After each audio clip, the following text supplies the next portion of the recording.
Hey guys, Sensetsu here, and today I'm going to be giving you guys my review of Kamisama Kiss, one of my favorite manga, and pretty much my favorite romance manga of all time.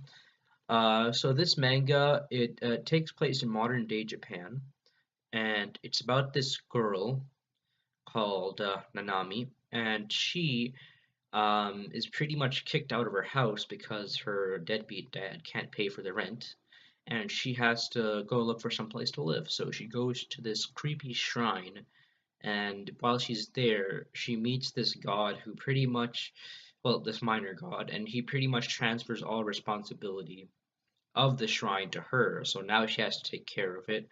Um, Good news is she's like technically a god now, and she's got like all these powers, and she has these things, Onikiri and Kotetsu, which follow her around. They're little Kodama spirits, and they're really cute and helpful. But she also has to take care of the shrine, and with the shrine, its protector Tomoe, who is a very, very malicious and mean-looking fox. And just getting along with him is very, very difficult. But as the story progresses and as she learns more and more about how to handle the responsibilities of being a god and taking care of the shrine, she begins to form feelings, some attachments for Tomoe, and wonders if those feelings will be reciprocated back to her, because she likes him and she wonders if he likes her back.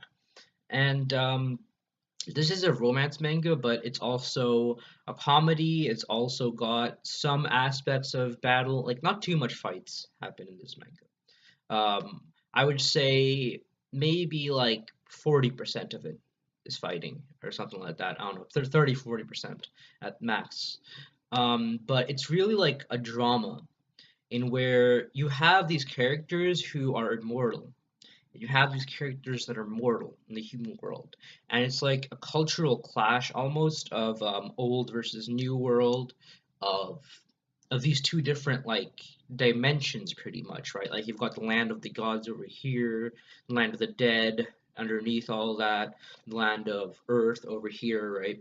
And you see the history and the culture behind each of these different lands, and how relations between them have been strained. Like with this modern age, for example, a lot of people have stopped coming to shrines. A lot of people have stopped coming to this specific shrine. And one of Nanami's first jobs to attract more customers, or I mean, shrine worshippers, I guess, or something, devotees to the shrine itself. And it's very interesting because you get to see um, like kind of that uh, exploration of how, what if mythical creatures existed in their real world, essentially? What if these gods existed in the real world? What would they be like? What would they keep from mythology and folklore, and how would they adapt to live in the modern day? And you can see that in like they basically are hidden from a lot of people except for young kids, and for certain people they allow them to show themselves. And it's really like, should they trust humans or not? That's kind of a big theme that's going on throughout this show. So basically, they're always hidden in plain sight, and they have the ability to help humans, but they don't really because they're scared of being persecuted. They're scared of giving them too much power, and they're for them to abuse it pretty much.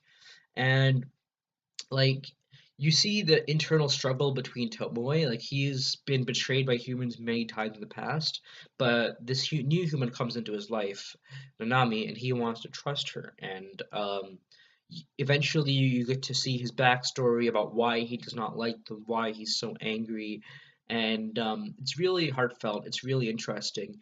And in the middle of all this, you've got a really, really believable romance. They really take time to set up all the characters, their motivations, why they love each other, um, what they want to do in the future. That's very, very important. A lot of romance manga and anime do not do that. They don't set up any future stakes, um, troubles in the relationship. There's a couple there as well, and just like other suitors as well. Like there's other people who want to go out with Nanami. Like there's this one Tengu guy who comes from this mountain, and he's like a super popular idol. and he wants to go with her. And then there's this other guy who's like a snake, but he's also like a really hot looking dude, and he wants to go out with her. And so you've got this like kind of clash between them, like this will they or won't they? Like, will the fox get together with Nanami or not? Will Tomoe get together with Nanami or not? And it's very, very interesting. Um, Along the way, we have a lot of comedic moments because of that, because of the banter between all these different characters with different personalities, their histories, oftentimes very, very dark. And I think it's um, I think it's a show that anybody or a manga that anybody can enjoy really because it's got something for everyone. For people who are older, maybe they'll see some of these legends and see, oh, people haven't forgotten about the traditions of the past. For people that are younger, they're going to see the romance aspect, they're going to see the comedy, they're going to enjoy that. For young girls, they're going to see a strong female protagonist inside of this manga. For young boys, they're going to see, like a guy that it doesn't have to be all masculine all the time, but still like is pretty badass when he needs to be.